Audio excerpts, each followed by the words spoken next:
How much do Carlin and Whitney Bates make on BSB?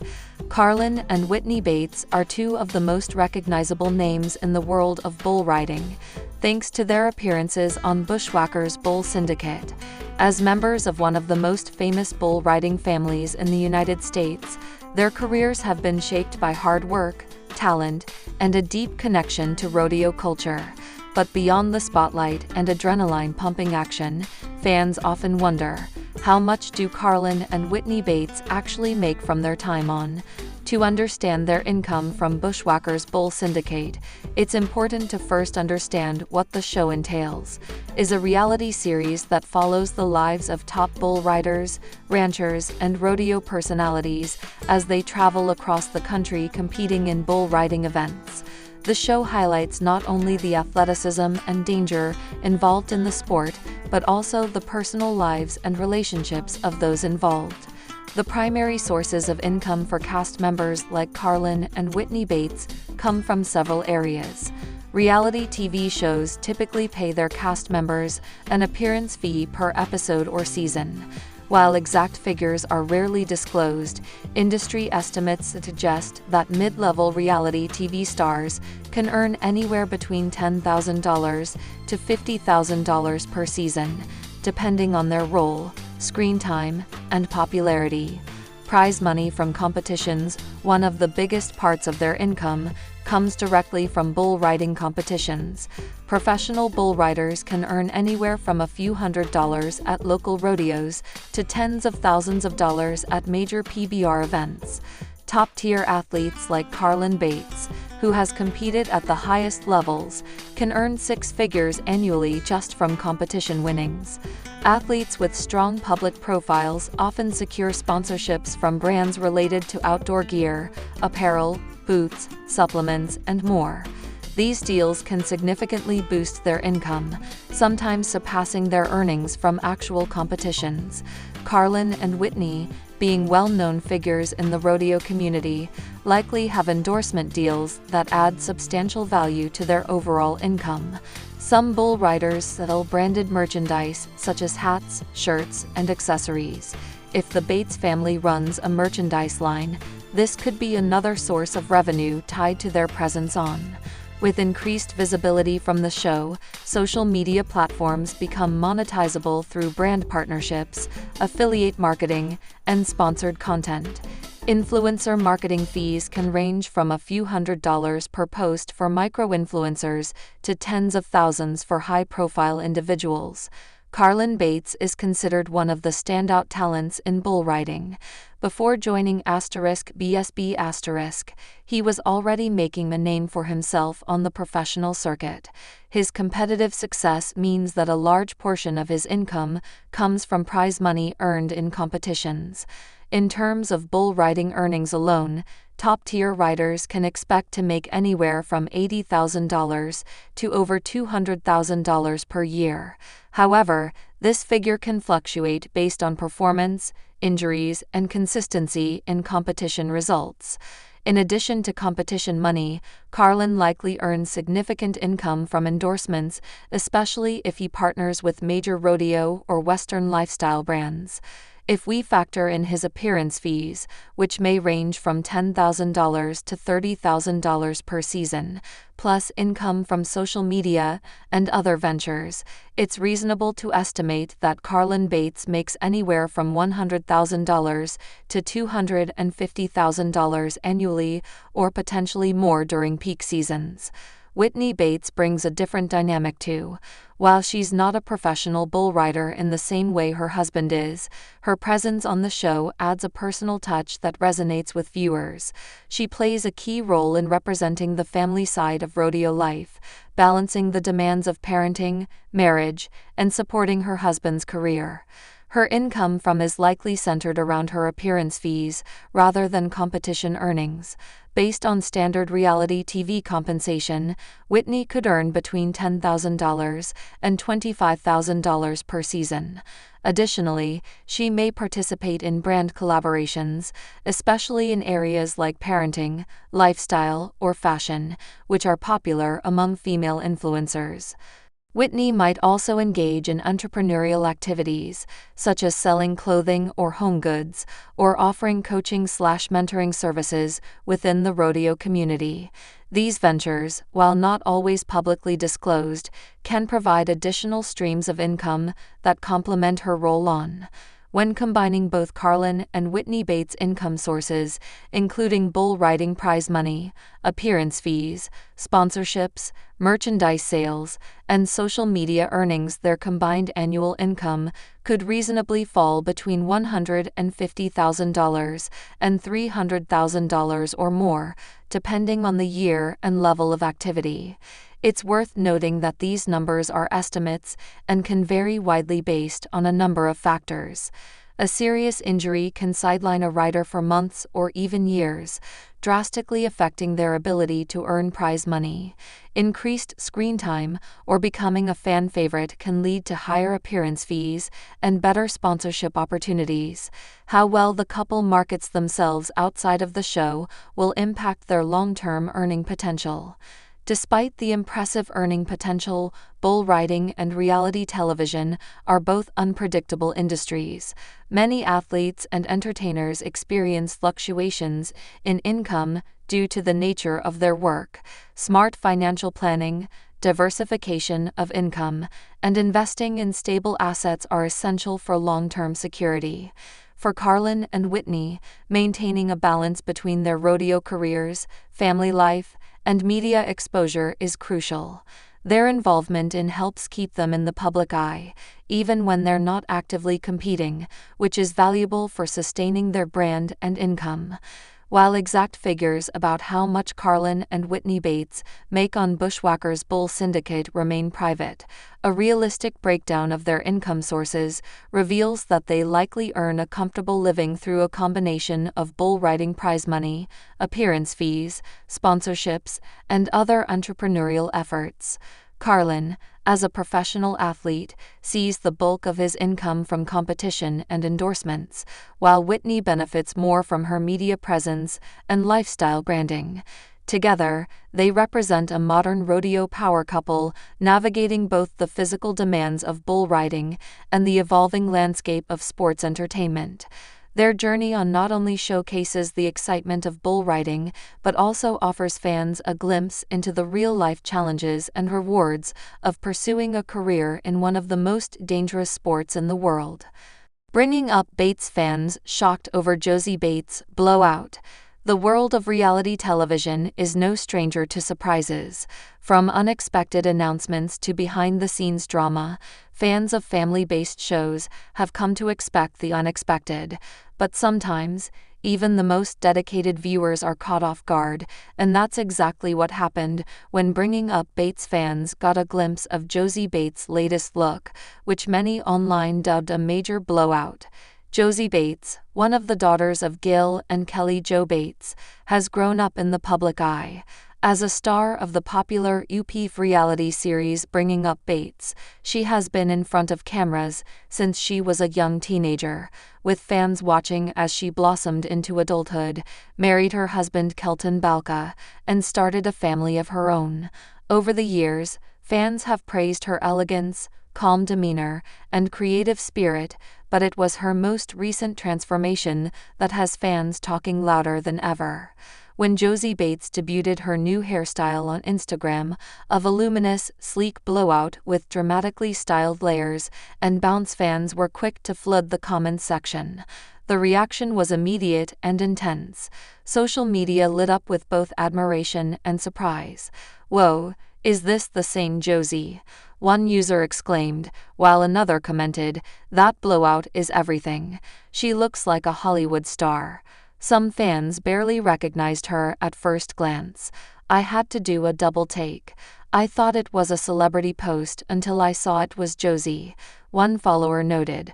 Her stunning new hairstyle, a stark departure from her previously modest and simple hairdos, marked a visible change not just in appearance, but possibly in how she's choosing to present herself publicly. For a family rooted in conservative Christian values, such a dramatic stylistic change is often viewed through a different lens, sometimes celebrated, sometimes critiqued. The Bates family, known for their modesty and traditional lifestyles, has long emphasized inner beauty and humility. That's why some fans were so surprised, even shocked, by Josie's bold new look. Josie, now a 20-something mother and entrepreneur, has slowly been carving her own style path over the years. A professional hairstylist by trade, she runs her own salon business and frequently shares hair tips, tutorials, and product recommendations with her followers. It's clear that beauty is not just a passion for Josie, but a professional pursuit. Still, longtime fans remember the Bates daughters for their modest dresses, minimal makeup, and natural hairstyles, the hallmarks of a conservative Christian upbringing. As the Bates children have grown older, married, and stepped into adult life, many have subtly adapted their appearances to reflect their personal styles. Josie's recent blowout, however, felt like more than just subtle evolution. It was a loud statement, polished, glamorous, and undeniably modern. Some praised her for embracing a more confident and stylish version of herself. She's glowing. Motherhood and owning her own business have made her really come into her own, a fan wrote. Others, however, expressed mixed feelings. She looks beautiful, but I hope she doesn't lose what made her special in the first place. Read one comment. These sentiments echo an ongoing conversation among fans of the show. How much is too much when it comes to change, especially within the context of such a religious and traditionally minded family? In many ways, Josie Bates is the perfect person to spark this discussion. As a licensed cosmetologist and the owner of Effortless Beauty Salon in Tennessee, she's deeply embedded in the beauty industry. Styling hair, including performing blowouts for clients, is part of her daily life. She's always had a natural talent for it, and those who followed her career know this isn't just a fleeting interest.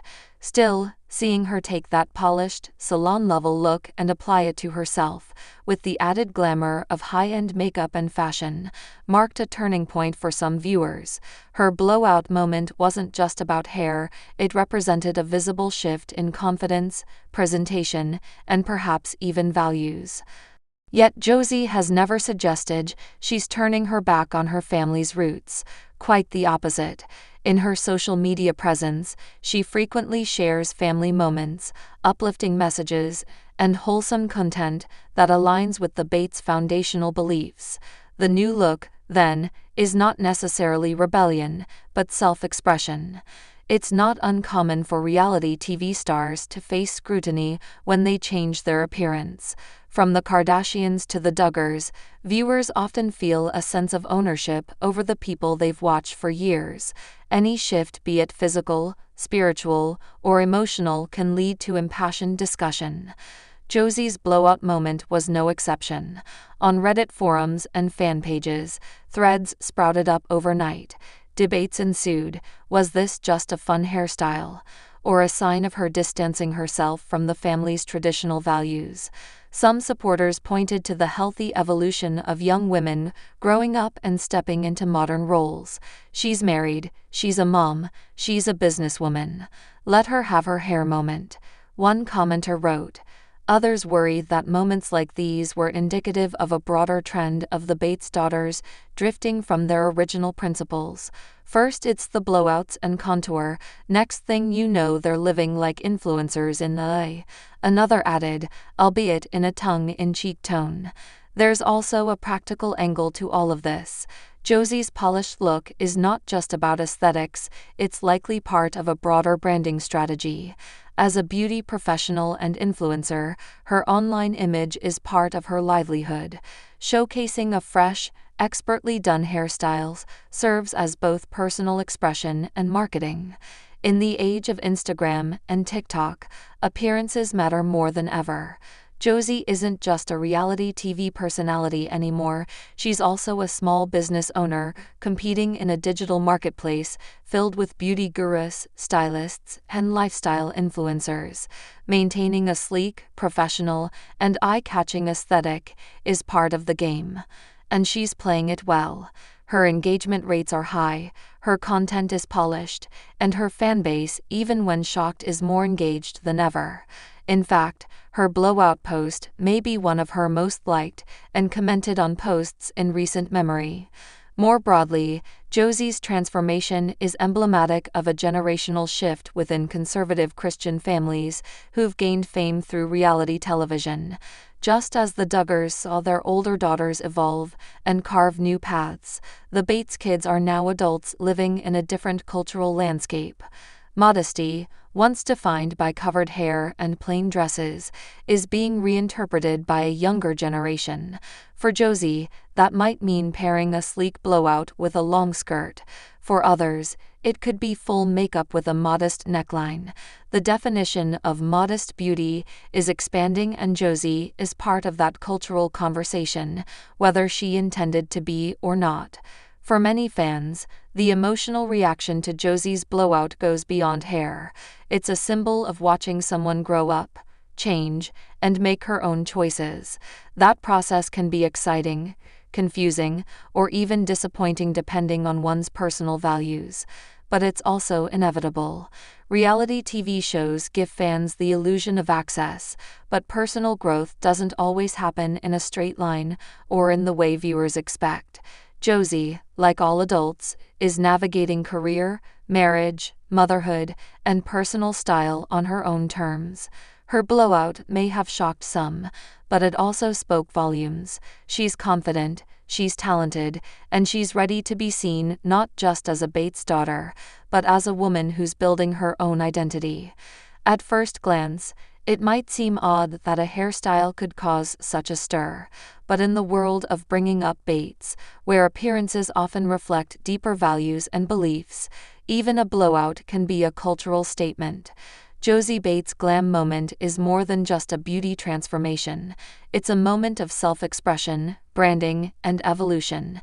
It invites fans to reflect not only on how she's changing, but also on how the landscape of modesty, femininity, and faith is shifting for a new generation.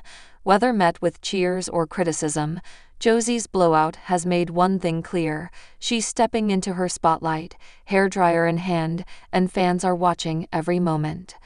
Lawson Bates shares horrible experience with pregnant wife. For many people, pregnancy is a time filled with joy, excitement, and anticipation for the future. But for some, it can also be a season marked by fear, uncertainty, and heartache. For Lawson Bates, one half of the beloved duo from Bring It On, and son of Jim Bob and Michelle Duggar, this truth became painfully clear during his wife's high-risk pregnancy. What was supposed to be a beautiful chapter in their lives turned into one of the most harrowing experiences of their marriage, a trial that tested their faith, challenged their strength, and ultimately brought them closer together through the fire. When Lawson and his wife announced they were expecting their next child, the couple was filled with hope. Like so many parents before them, they imagined what life would look like with another little soul joining their growing family. They had gone through pregnancies before, and while each came with its own unique challenges, nothing could have prepared them for what lay ahead this time. The early weeks seemed normal enough: morning sickness, fatigue, and the usual symptoms that come with carrying a new life inside you. But as the weeks passed, something felt off. Lawson's wife began experiencing intense pain and unusual symptoms that alarmed both her and her doctors. At first, they hoped it was just a rough patch, maybe stress or hormones playing tricks on her body. But soon, the discomfort escalated into something more serious, something that required immediate medical attention. It started with sharp abdominal pains that wouldn't subside. Then came the spotting. What should have been a routine prenatal visit turned into an emergency ultrasound. The results were concerning. There were signs of placental abruption, a condition where the placenta separates from the inner wall of the uterus before delivery. It's a rare but potentially life-threatening complication that can endanger both mother and baby. Doctors immediately placed Lawson's wife on bed rest. Every movement was monitored, every heartbeat counted.